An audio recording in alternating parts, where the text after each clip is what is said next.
Hi guys, welcome to on my YouTube channel RRB science. आज हम बात कर लेते हैं अपना जो एसएससी एमटीएस का एग्ज़ाम आ रहा है उसके लास्ट दिनों में क्या करें। तो एसएससी एमटीएस के लिए अंतिम दिनों में अपनी क्या रणनीति रहनी चाहिए, क्या प्लान रहने चाहिए। Last day smart study plan Hindi में, ठीक है। उसके एग्ज़ाम के लिए आपको गुड लक, ठीक है। लेकिन उससे पहले आप सभी वीडियो को शेयर और लाइक कर दीजिए, अपने दोस्तों के पास भी भेज दीजिए इस वीडियो को, ताकि उनको भी पता चल जाए। आज चलिए हम लास्ट दिनों के ये अंतिम लगभग लगभग 20 से 25 दिन बचे हैं, तो देख लेते हैं अपना स्टडी प्लान। सबसे पहले आपको नया टॉपिक बिल्कुल शुरू नहीं करना है। क्या नहीं करना? नया टॉपिक शुरू नहीं करना, ठीक है।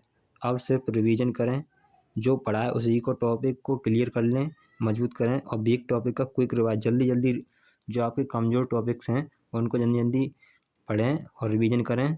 और नया चैप्टर आपको, नई किताब, नया चैप्टर बिल्कुल नहीं पढ़ना है, ठीक। नया चैप्टर बिल्कुल नहीं पढ़ना है। मॉर्निंग स्टडी प्लान में आप जीएस या मैथ किसी को भी रख सकते हैं, जिसमें आप percentage, ratio, average, time and work, basic question का रिवीजन करें। आप लगभग 20 से 25 सवाल रोज़ाना लगाएं। इससे आपका, क्योंकि इसमें मैथ का कोई रोल नहीं है ज़्यादा, आपको केवल क्वालिफाई करना है मैथ और रीजनिंग को। जीएस और इंग्लिश पर आप ज़्यादा फोकस करें। जीएस और इंग्लिश को आप रेगुलर रिवाइज करें, जो पढ़ा है वही रिवाइज करें। आपको दिन में क्या करना है, दिन के 2 घंटे आफ्टरनून में रीजनिंग की सीरीज वगैरह, कोडिंग डिकोडिंग, जो इजी टॉपिक्स हैं उन्हीं को आप पकड़ें। ज़्यादा आपको नहीं पढ़ना है पूरा, क्योंकि आपका केवल क्वालिफाई करना है रीजनिंग और मैथ को, ठीक है। उसके बाद आपको इवनिंग में क्या करना है, GK, GS, static, GK, current affair, science में फिजिक्स, केमिस्ट्री, बायोलॉजी, इसका रिवीजन करें। और पॉलिटी के ज़रूरी फैक्ट्स पढ़ते रहें, ठीक है। इन्हीं को, जो आपने पढ़ा है पुराने दिनों में, उसी को रिवाइज करें। ज़्यादा नया ना कुछ पढ़ें। नाइट में 1 घंटे आपको रिवीजन, जो आपने दिन मॉक टेस्ट जो लगाते हैं या नोटबुक में जो रिवाइज मिस्टेक जो किया आपने, उनको देखें। और फार्मूला शॉर्ट नोट्स देखो।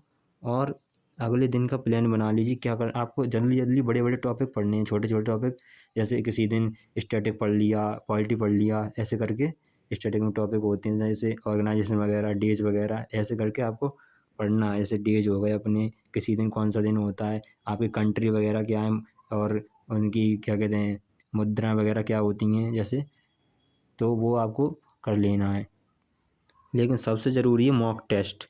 मॉक टेस्ट आपको लगाना ही लगाना। रोज़ाना एक फुल मॉक टेस्ट दो, और गलतियों जो करी हैं आपने मॉक टेस्ट में उनको देखो क्या गलती हो रही है, और टाइम मैनेजमेंट पर ध्यान दें, क्योंकि आपको टाइम ज़रूरी फोकस है, टाइम पर फोकस है। और आपको ज़्यादा, कम से कम नेगेटिव मार्किंग से भी बचना है, क्योंकि नेगेटिव मार्किंग भी है। तो इसीलिए सही से क्वेश्चन को पढ़ो और उसके बाद आंसर टिक करो। इसके बाद स्पीड और एक्यूरेसी जो आपकी है, मतलब करेक्टनेस, उस पर आप ज़रूर फोकस करें। ब्लाइंड गैस मतलब तुक्का मत लगाइए, तुक्का नहीं लगाना पेपर में आपको। और पहले इजी क्वेश्चन कर लीजिए। 2 मिनट से ज़्यादा एक सवाल पर मत दो। 2 मिनट से ज़्यादा, 2 मिनट तो बहुत हो गई। ये 2 मिनट में आपको, ये गलत, 2 मिनट आपको लगभग 40 सेकंड से ज़्यादा एक सवाल को नहीं देना है, ठीक है। 40 सेकंड से ज़्यादा, ठीक। 2 मिनट में तो आपके लगभग 2-3 क्वेश्चन हो जाएंगे। 3 क्वेश्चन 2 मिनट में हो जाने चाहिए आपके, ठीक।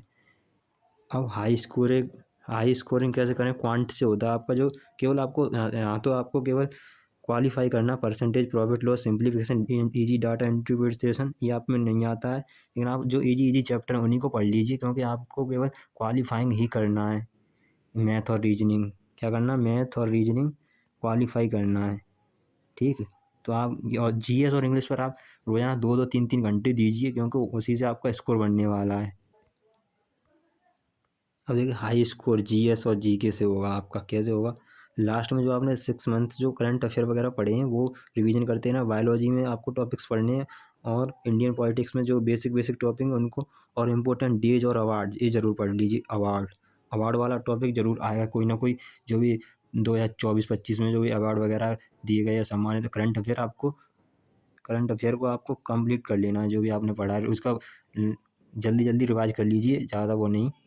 अब है मोस्ट इम्पोर्टेंट वर्क। एग्जाम से एक दिन पहले क्या करना है आपको, इम्पोर्टेंट रिवीजन ही करो। जो ऊपर ऊपर से हल्का हल्का रिवीजन करना ज़्यादा।